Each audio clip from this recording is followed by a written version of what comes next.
Hola, en este nuevo vídeo, capítulo 15, vamos a analizar la reflexividad y la voz pasiva, que son dos fenómenos que están relacionados en español. Uno, la reflexividad, se refiere al uso de los pronombres reflexivos, como en inglés serían estos.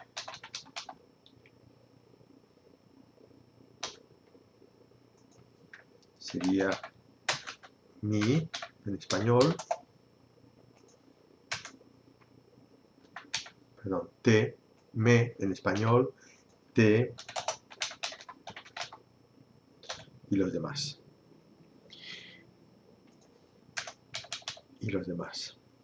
Cuando decimos, por ejemplo, Pedrito se lava, lo que estamos diciendo es que Pedro hace una acción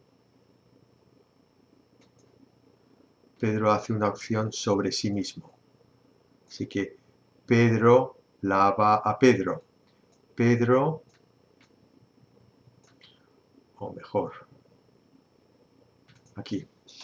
Pedro lava a Pedro, pero más sencillo, decimos, en lugar de Pedro lava a Pedro, decimos Pedro se lava. Y recordamos que el pronombre va siempre antes del verbo. Vamos a colocar los otros pronombres que nos faltaban. Se, nos y se. Así que este se es este se de aquí. Y la voz pasiva se refiere al cambio entre sujeto y objeto que tenemos también en inglés. Cuando decimos esto, cuando decimos el carro se lava, también lo tenemos en inglés. Así que en lugar de decir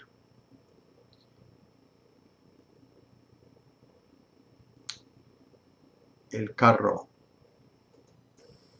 en vez de decir el carro es lavado, el carro es lavado, que literalmente sería esto en inglés.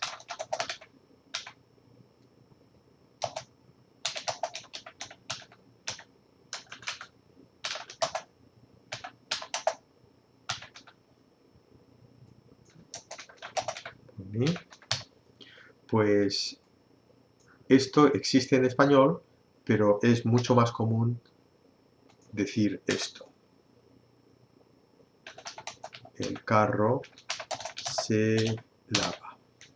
Es como decir esto.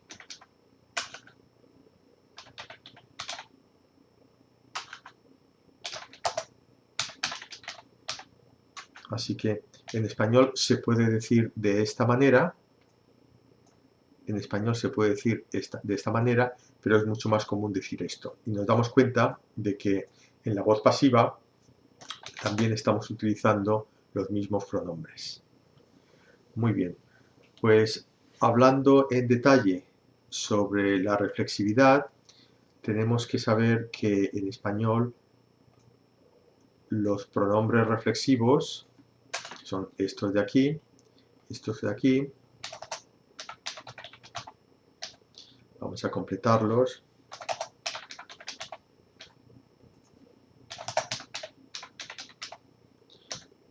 Aquí los tenemos. Pues se utilizan más que se utilizan en inglés. En inglés solo se utilizan en este esquema en el que hemos visto antes. En el caso de que, por ejemplo, Pedro se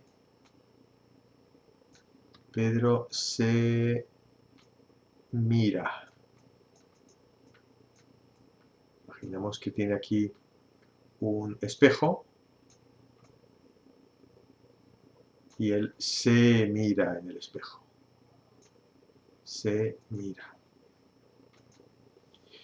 Pues en español, aparte de este modelo, que es el que tenemos en inglés, Peter looks at himself, vamos a tener otros usos de estos pronombres. Podemos clasificar los verbos en 4 tipos. El tipo 1 es el tipo que es igual que en inglés, que es este modelo. Pedro se mira. El tipo 2 es opcional y es coloquial en español y ocurre con algunos verbos. Y como es opcional, pues uno no necesita saberlo para utilizarlo, pero es práctico porque muchos hablantes lo utilizan. Un ejemplo sería si yo digo me como un sándwich. Si yo digo me como un sándwich, lo que yo estoy diciendo aquí es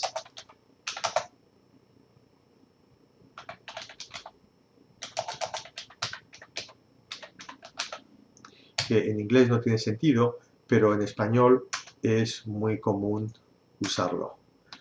En español también se puede decir esto. Así que en español se puede decir de las dos maneras. Como un sándwich o me como un sándwich. Yo como un sándwich o yo me como un sándwich. Y una vez más, esta forma es más coloquial y es opcional. Siempre podemos utilizar la forma simple como un sándwich. Pero esta es muy común también. Así que es necesario por lo menos saber que existe. El tipo 3 ocurre solo con algunos verbos, muy pocos verbos, que son inherentemente reflexivos. Es decir, siempre son reflexivos.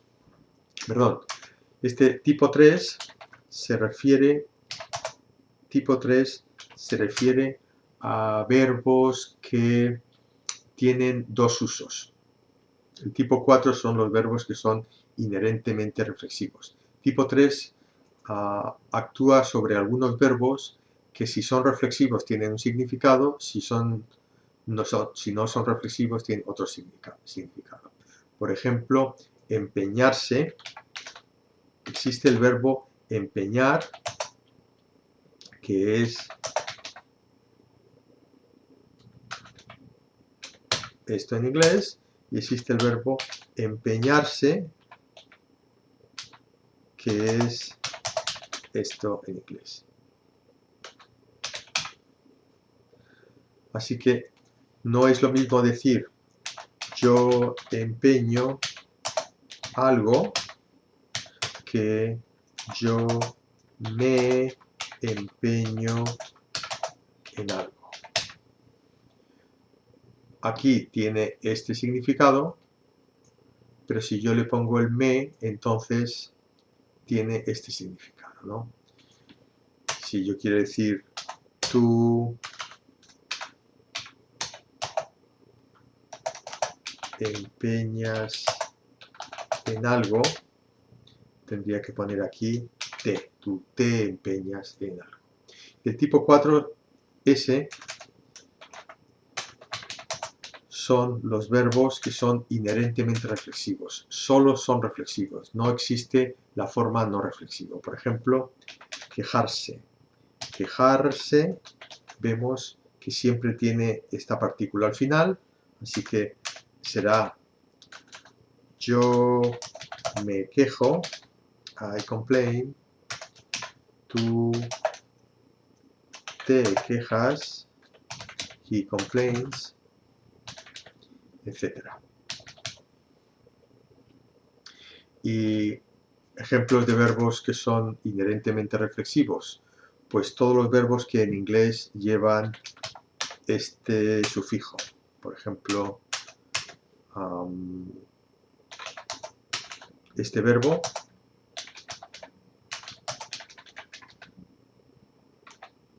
en español, como es un verbo inherentemente reflexivo, en español va a ser inherentemente reflexivo también. En español se coloca el prefijo auto y tenemos que poner al final el se, destruirse. Muy bien. Y el otro fenómeno es la voz pasiva, y la voz pasiva es el cambio de objeto, de sujeto por objeto. Lo tenemos en esta oración. Aquí tenemos el sujeto, el verbo y el objeto. Lo podemos ver aquí. Tenemos el sujeto, en este caso enfermera, y tenemos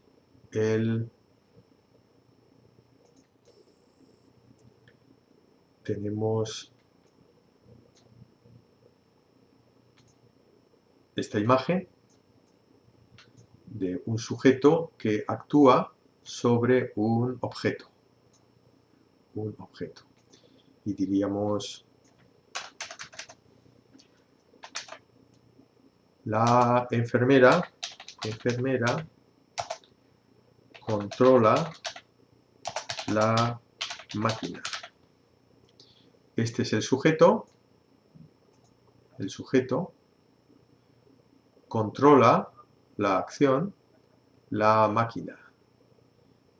Pero yo puedo cambiarlo y decir: la máquina es controlada, is controlled, por la enfermera. Es decir, yo puedo cambiar el verbo y tener el esquema de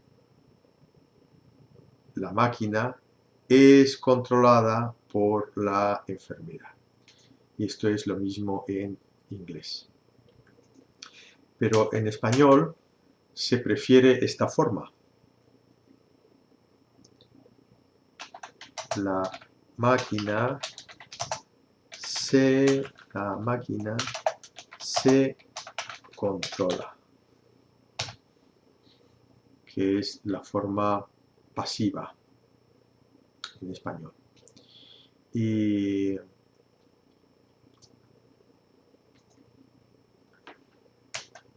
por último, hay los verbos de transición, también utilizan los pronombres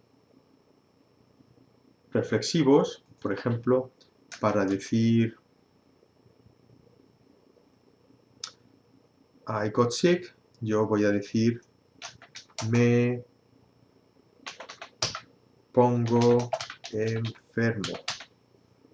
En lugar de yo pongo enfermo, diría yo me pongo enfermo, para hacerlo reflexivo.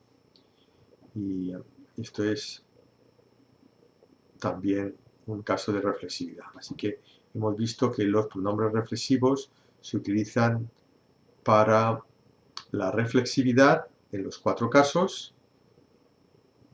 En el caso que es igual que en inglés, tipo 1. En el caso opcional, que es el tipo 2. En el tipo 3, en el que varía el verbo, es decir, que existen 2 verbos, uno reflexivo y uno no reflexivo. Y el tipo 4, decíamos que son los verbos que son inherentemente reflexivos. Y por último, hemos visto la voz pasiva, que utiliza los mismos pronombres y que los verbos de transición, por ejemplo, poner, utilizan también los pronombres reflexivos. Y eso es todo para este capítulo 15. Gracias.